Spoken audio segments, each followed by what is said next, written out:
Bonjour à tous, bienvenue dans ce nouveau module qui va être destiné à la création de votre fanbase online, donc sur le web. Dans le précédent module, on a vu de quelle manière de quelle manière promouvoir sa musique auprès des radios, auprès des télés, auprès des clubs, de quelle manière créer un dossier de presse, des supports de com, une biographie, un clip, etc., etc. C'est extrêmement important. Mais l'une des questions les plus importantes à se poser, si jamais vous êtes en phase de lancement d'un projet, c'est quand lancer ma promo radio. Parce qu'on le sait tous, vous le savez, vous avez pu le voir, le marché est, je ne vais pas dire saturé, mais il est très limité en nombre de places et on est beaucoup à vouloir être diffusé en radio, en club, en télé, etc., etc. Du coup, la bonne question à se poser, c'est quand doit-on lancer sa promo radio? Et à quel moment est-ce que la promo web intervient? Pour répondre à cette question, je veux recentrer votre vision sur le programmateur radio. Le programmateur radio, ses intérêts à lui, c'est 1. Ses auditeurs, 2. Ses annonceurs, 3. Sa radio à proprement parler, en 4. Ses relations professionnelles et en 5 seulement sa sensibilité musicale. Je m'explique.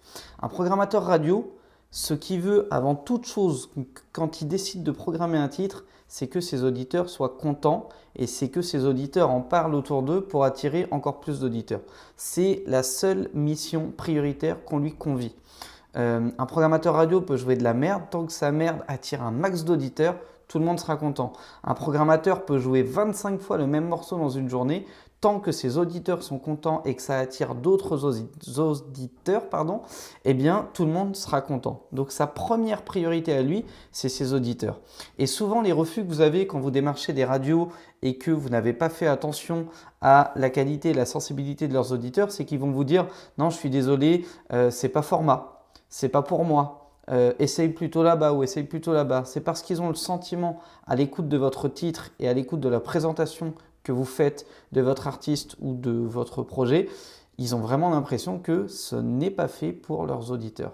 Donc la première chose à faire, c'est tout mettre en œuvre pour que le programmateur radio que vous allez démarcher ait le sentiment et la certitude même que ce que vous proposez est fait et va plaire à ses auditeurs. Le deuxième point de priorité d'un programmateur radio, ce sont ses annonceurs. Pourquoi? Parce que clairement, ce sont les annonceurs qui achètent de la publicité sur son antenne, qui règlent son salaire, qui règlent les frais de la radio, qui règlent le fonctionnement, etc., etc. Le nerf de la guerre dans toute industrie, ce sont les flux d'argent. Et les annonceurs apportent de l'argent.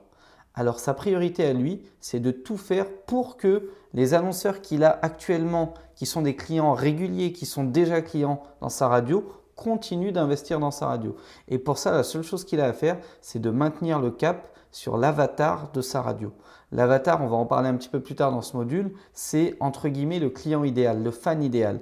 Donc si pour un programmateur radio, dans sa radio, son fan idéal, son auditeur idéal, c'est un jeune homme de 13 à 25 ans, tous les morceaux qu'il va estimer s'adresser à un public de 25 à 35 ans, il va les bypasser immédiatement, il ne va pas les jouer. Pourquoi? Parce qu'il sait que s'il commence à attirer des auditeurs différents de sa cible, ces annonceurs vont se barrer, ils vont se dire non, mais nous on vise des jeunes, là tu attires un public plus vieux, c'est plus tout à fait pour nous. Donc à partir de là, on annonce un peu moins et puis on voit que tu as un concurrent qui lui se recentre sur les jeunes. Donc c'est ce qui nous intéresse, donc on va peut-être aller voir chez lui si l'herbe n'est pas plus verte, etc., etc.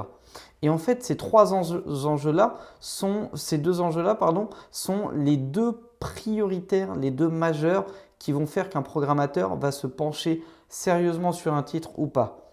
Donc vous voyez qu'il y a de suite une grosse distinction entre moi j'arrive avec mon projet musical, je m'intéresse à la manière dont le son est composé, la manière dont j'ai chanté, le texte, le mix, le mastering, les musiciens que j'ai fait poser dessus. Le programmateur radio, ses deux plus gros intérêts, c'est est-ce que c'est fait pour mes auditeurs? Est-ce que ça va en attirer plus ou moins si je joue le titre? Et 2, est-ce que c'est fait pour mes annonceurs? Est-ce que je vais avoir plus de commandes d'annonceurs ou moins d'annonceurs si jamais je joue ce titre? Donc vous voyez que les enjeux sont déjà complètement différents. Son troisième enjeu, c'est sa radio. Sa radio est très importante pour lui et l'image de sa radio est très importante. Alors du coup, lui, sa contrainte, c'est quoi? C'est que quand vous amenez un nouvel artiste, un nouveau produit, un nouveau projet et que personne ne le joue, qu'est-ce qui va se passer? Il va se dire, ok, j'aime bien, ça va plaire à mes auditeurs, ça peut m'en attirer plus, ça va plaire du coup à mes annonceurs et ça va m'en attirer plus, tout le monde va y gagner, mais, et c'est là où le mais vient, c'est que j'ai une contrainte, personne d'autre ne le joue et je suis quasiment certain que ça va devenir un tube. Du coup, qu'est-ce qui va se passer? Ça, c'est très important de le savoir. Une promo radio en France, c'est 16 semaines. 16 semaines en classement nouveauté. Ensuite, ça passe dans un classement qu'on appelle récurrent, puis ensuite, ça passe en classement gold. Mais ce qui intéresse un programmateur radio en promo, c'est le classement nouveauté. Et il en a pour 16 semaines. Du coup, admettons que je sois programmateur de It West, dans le Grand Ouest en France. Une grosse radio nantaise, rennaise, etc. Je vais jouer un nouveau talent parce qu'on me l'a amené, parce que j'ai beaucoup aimé, parce que mes auditeurs le valident, parce que mes annonceurs le valident et c'est OK pour moi. Et puis, je vais le jouer pendant une semaine, 2 semaines, 3 semaines, 6 semaines, 10 semaines. Et puis au bout de la 11e semaine, une grosse radio nationale va jouer. Ça peut être Énergie, ça peut être Virgin, ça peut être Fun Radio, ça peut être Skyrock, peu importe. Mais une grosse radio le joue. À ce moment-là, il se passe quoi à votre avis? Eh bien, la radio, elle le rentre en starter et elle va partir pour le jouer à fond pendant 16 semaines. Sauf que moi, ça fait déjà quasiment 12 semaines que je le joue. Donc en réalité, pendant un mois, je vais être aligné avec le démarrage d'une tendance. Et quand le morceau aura explosé au niveau national, que ce sera un tube, que tout le monde ne jurera que par ce titre et que tout le monde voudra l'écouter, je serai le seul con en France qui ne le jouera plus. Pourquoi? Parce que ça fait déjà 16 semaines que je le joue et que je ne peux plus le maintenir à l'antenne plus longtemps. Du coup, les programmateurs radio sont vachement attentifs à ça parce qu'ils ne veulent pas passer pour le dindon de la farce et être la seule radio en France qui ne jouera pas un titre qui est un tube. D'une part parce que ça va leur faire perdre des auditeurs, ça va leur faire perdre des annonceurs et surtout, plus important, ça va leur faire perdre la face par rapport à l'industrie radiophonique en France. Du coup, ils font très attention. Et le retour que vous allez avoir des programmateurs radio dans ce cas-là, c'est j'aime beaucoup, mais je ne suis pas starter. Je vais attendre qu'une grosse radio le joue et ensuite je suivrai. Pourquoi? Parce que je veux être dans la tendance et accompagner le développement de visibilité d'un projet qui suit une tendance. En 4, une des grosses craintes également d'un programmateur radio, ça rejoint un petit peu le point 3, ce sont ses relations professionnelles. C'est que quand un inconnu arrive et propose un titre, même si le titre est génial, qui plaît à ses auditeurs, à ses annonceurs, et que, allez, il y a un petit starter qui commence à l'envoyer et que les indicateurs sont verts pour sa radio, ce qui fait qu'il ne va pas le jouer, c'est qu'il n'a aucun intérêt relationnel à vous le jouer. Par exemple, il ne vous connaît pas, il ne sait pas à quelle structure vous êtes rattaché, il ne sait pas à quels autres artistes vous êtes rattaché. Et quand la question va se poser, est-ce que je joue, je ne sais pas, je vais vous donner un exemple à la con, mais est-ce que je joue le dernier Vita ou le dernier artiste inconnu? On se dit, attends, si je joue le dernier artiste inconnu, c'est vrai, je vais jouer un bon titre, je serai content, tout le monde sera content, voilà. Mais foncièrement, sur le long terme, à moins que ce gars-là devienne une star demain, ce qui statistiquement a 10 ou 15% de chance d'arriver, il ne va rien m'apporter. Par contre, si je joue le dernier Vita, ce qui peut se passer, c'est que comme elle est signée sur le label de Maître Gims, ça se trouve, je vais pouvoir récupérer Gims en tête d'affiche sur le concert gratuit de ma radio qui a lieu cet été.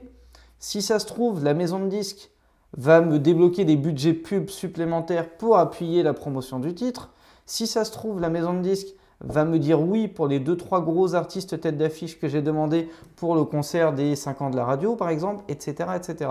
Du coup, en jouant un artiste plutôt qu'un autre, j'assois ma position et je développe, ou en tout cas je renforce mes relations professionnelles avec des structures pro avec qui je sais que je vais travailler sur du long terme. Donc quand la question se pose, bah oui, je vais aller plus du côté d'une artiste un peu confirmée plutôt que d'un artiste inconnu. Pourtant, foncièrement, mis à part ce côté réseau professionnel, j'aurais peut-être plus choisi l'artiste inconnu. Donc ça joue également énormément. C'est pour ça qu'on a le sentiment qu'on a plus de chances d'être joué en radio quand on a un label, quand on a une maison de disques. Et c'est pas qu'un sentiment, c'est vrai aussi, c'est pas faux, ça compte. Parce qu'on sait qu'on peut s'entendre avec. Par exemple, quand vous avez une grosse radio nationale qui rentre un artiste, foncièrement, derrière, il y a un impact économique parce que cet artiste-là, on va certainement le compiler. Vous prenez les compilations énergie, certaines sont disques d'or. Donc ça a un impact important. Donc quand on compile un artiste, il y a des sous derrière. Et en général, les labels liés à ces radios-là donc le label Énergie, pour reprendre cet exemple-là, va vouloir s'entendre avec la structure qui produit l'artiste pour récupérer une part sur les recettes de compilation, par exemple, pour organiser une tournée Énergie Music Tour sans débourser un centime, par exemple, etc., etc. Et là, foncièrement, quand il y a un label en face qui connaissent et qui savent que le label a les reins solides, c'est beaucoup plus sécurisant pour eux de développer ce genre d'artiste plutôt que de développer un artiste totalement inconnu. En 5, on va avoir, et c'est seulement en 5 que ça arrive, la sensibilité musicale. C'est en gros, est-ce que maintenant que ça répond à ces 4 critères-là, j'aime, j'aime pas, j'assume, j'assume pas, etc., etc. Donc c'est pour ça que la programmation radio, c'est extrêmement difficile. Même de gros artistes ont beaucoup de mal à se positionner en radio. Du coup, il faut arriver avec des arguments. Et il y a des arguments qui font beaucoup plus mouche que d'autres arguments. Un des premiers arguments qui fait mouche auprès d'un programmateur radio, c'est de dire « Regarde, je suis déjà joué sur telle et telle antenne radio. » Ça peut le conforter. Il peut se dire « Ok, je ne suis pas tout seul. Ok, ça marche. Ok, ces 2 antennes-là, c'est des concurrents. Ils font la même chose que moi. Et comme les 2 ont décidé de le jouer à grosse échelle, c'est que foncièrement, ils doivent avoir de très bons retours dessus. Donc, je serais peut-être con de ne pas essayer. » Donc ça, c'est très important. D'autres radios qui vous jouent. Idem, en haut à gauche, j'ai mis les chaînes de télé. C'est pareil, quand vous avez des chaînes de télé qui vous jouent, ça peut servir d'argument. Je vous donne un exemple. Vous avez Trace Urban qui joue un de vos clips 5 fois par jour. Il y a de grandes chances pour que quand vous alliez voir Move ou Skyrock, donc des radios plus urbaines, vous puissiez avoir un argument qui fait mouche parce qu'ils vont se dire « Ok, il y a une télé derrière. Une grosse partie de mes auditeurs regardent cette chaîne de télé-là. Donc, il y a de grandes chances pour que dans un laps de temps assez réduit, tous mes auditeurs me demandent de le jouer. Donc, je ne vais pas être con, je vais anticiper, je vais le jouer, je vais le présenter comme une nouveauté, comme je vous le fais découvrir. Et au moins, ça va m'aider à conforter mon image, mon statut de leader sur la partie radiophonique dans ce genre musical. Donc ça peut jouer beaucoup. En bas à gauche, pardon, je vous ai mis les concerts. C'est pareil, ça joue énormément. Être capable de dire je fais 60 ou 70 dates par an, j'ai quand même une présence sur le terrain, ça joue beaucoup, surtout auprès de certaines radios. En haut à droite, on va avoir les écoutes streaming, les vues YouTube, toutes ces choses-là. Donc je l'ai symbolisé par un fan qui écoute déjà de la musique, mais notez bien que j'ai dit un fan qui va naturellement aller chercher sur les plateformes de streaming, sur YouTube ou même sur Google, etc., à écouter votre musique.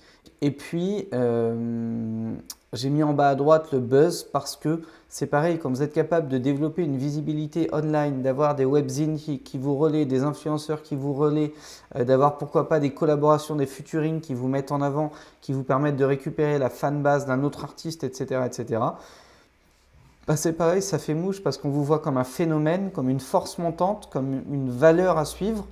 Et du coup, quand vous arrivez devant un décideur radio, bah, il peut être sensible à cette démarche-là et se dire « Ok, comme ça match avec une grosse partie de mes critères, peut-être pas tous, mais que je sens que ça peut exploser, je ne veux surtout pas passer à côté, alors je starte, je tente. » Et du coup, il se peut que ça vous aide à rentrer.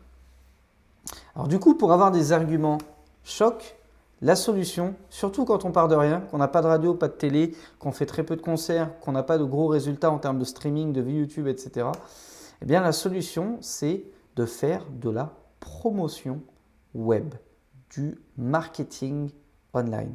Je l'ai symbolisé par un gros, alors je ne sais plus comment on appelle ça, un microphone, bref, un truc, un haut-parleur avec des gens qui sont attirés et la création d'une communauté autour de tout ça. La bonne solution, elle est dans la promo web et c'est pour ça que cette vidéo là que vous êtes en train de regarder introduit ce module parce que évidemment, dans l'ordre logique, quand on a fini le module 1, qu'on a créé sa musique, on a envie de la promouvoir auprès des plus gros médias.